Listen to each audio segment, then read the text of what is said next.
अस्सलाम वालेकुम दोस्तों और साथियों। इससे कबल की वीडियो में हमने आपको पाकिस्तान में 1960 में राइज होने वाले अशारी निज़ाम के मुतालिक बताया था, जिसमें इससे कबल पाकिस्तान में मौजूद मुग़लिया दौर की करेंसी को तब्दील करके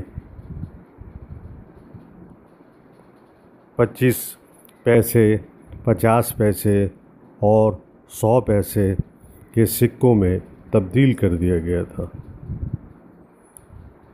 मुग़लों के दौर से जो करेंसी चली आ रही थी उसकी तारीख़ कुछ इस तरह की है। मुग़लों के दौर में जो करेंसी होती थी उसमें फूटी कौड़ी मुग़ल दौर हुकूमत की एक करेंसी सी थी जिसकी कदर सबसे कम थी।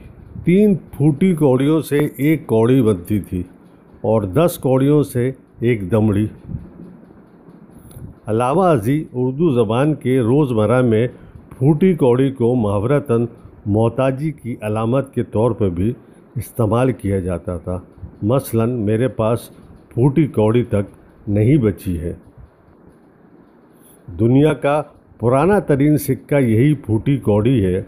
ये फूटी कौड़ी कौड़ी या फटा हुआ घूंघा है जिसे कौड़ी घूंघे के नाम पर रखा गया है।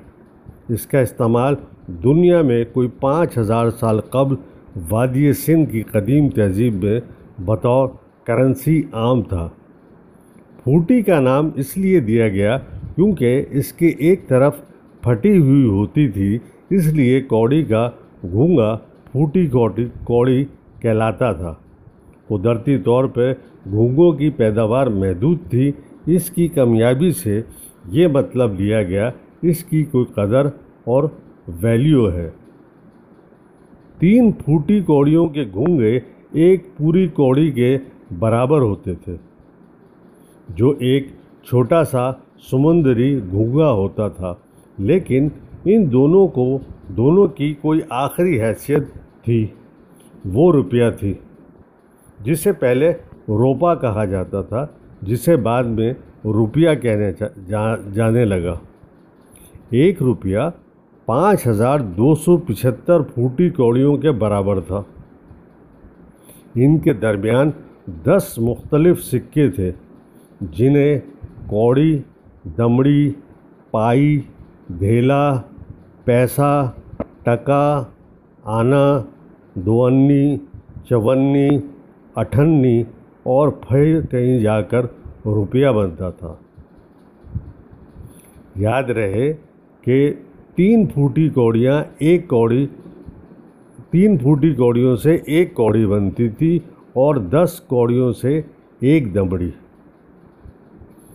यानी करेंसी कुछ इस तरह थी कि 3 फूटी कौड़ियाँ बराबर है एक कौड़ी के, 10 कौड़ी बराबर है एक दमड़ी के और 2 दमड़ी बराबर है 1.5 या 1.5 पाई के, और 1.5 पाई बराबर है एक धेले के और 2 धेला 1 पैसे का, और 6.25 यानी 6.25 पैसे बराबर है एक आने का, और 16 आना बराबर है 1 रुपये का। एक मरतबा फिर आपके गुज़ार है।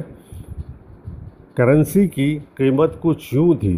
3 फूटी कौड़ी बराबर है एक कौड़ी के, 10 कौड़ी बराबर है एक दमड़ी के, 2 दमड़ी बराबर है 1.5 पाई के, 1.5 पाई यानी 1.5 पाई के बराबर है एक धेला, और 2 धेले बराबर है 1 पैसे के, और 6.25 यानी 6.25 पैसे बराबर है एक आने के, और 16 आने बराबर है 1 रुपये के।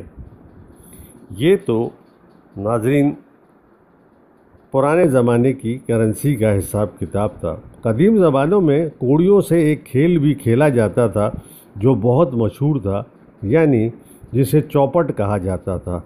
इसी से मिलता जुलता एक और गेम पच्चीसी भी था जो लूडो की तरह तर्ज पर खेला जाता था। इन दिनों खेलों में कौड़ियाँ बतौर डाइस या लूडो के दाने यानी छक्के के इस्तेमाल होती थी। हिंदुओं की मजहबी किताब महाभारत में भी इस खेल का तस्करा मौजूद है। महाभारत के दो किरदार युधिष्ठिर और दुर्योधन इस खेल के माहिर बताए जाते हैं। सीप छोटे से छोटे और बड़े से बड़े साइज़ में पाई जाती है। सबसे बड़ा साइज़ बतौर शंख इस्तेमाल होता है।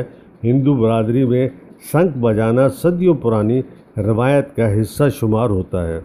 गुज़रे ज़माने में क्रिकेट स्टेडियम में लोग मैच देखने जाते तो अक्सर अपने साथ शंख ले जाते और पसंदीदा खिलाड़ी या टीम की अच्छी कारकर्दगी पर इसे बजाया जाता था। ये शोर नौजवानों के जोश को बढ़ाता था तो टीमों और खिलाड़ियों के लिए शंख की आवाज़ें हौसलामंदी और देखने वालों की तरफ से भरपूर दाद मिलने की अलामत हुआ करता था। अब वो दौर नहीं रहा। यूँ तो सीपियों से बनी चीज़ें, मुख्तलिफ़ चीज़ें मसलन डेकोरेशन आइटम्स, हार, बूंदे, चूड़ियाँ, मालाएँ, फ़ोटो फ्रेम और इस जैसे अनगिनत आइटम्स बनाए और बेचे जाते थे, मगर इनके बेचने और ख़रीदने वाले कम होते सिर्फ साहिल तक ही महदूद हो गए। कौड़ी दरअसल समंदर के कीड़े के छोटे छोटे खौल होते हैं, एक किस्म का छोटा सदफ जो किसी ज़माने में ख़रीदो फ़रोख्त के सिलसिले में सिक्के का काम देता था। यही देही ज़ेवरात भी मुस्तमिल हैं।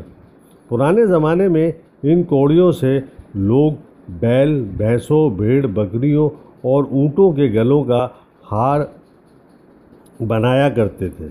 इन कौड़ियों को लेदर के बेल्ट के ऊपर मुख्तलिफ़ डिज़ाइनों से जोड़ते थे।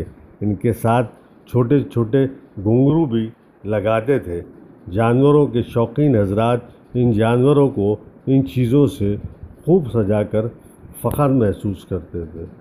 दोस्तों और साथियों, ये तो आपकी खिदमत में कौड़ी, दमड़ी और धेले की कहानी थी।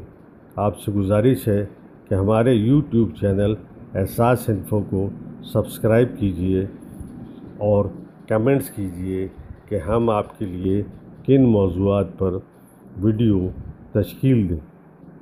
हमारी हौसला अफजाई के लिए शेयर कीजिए।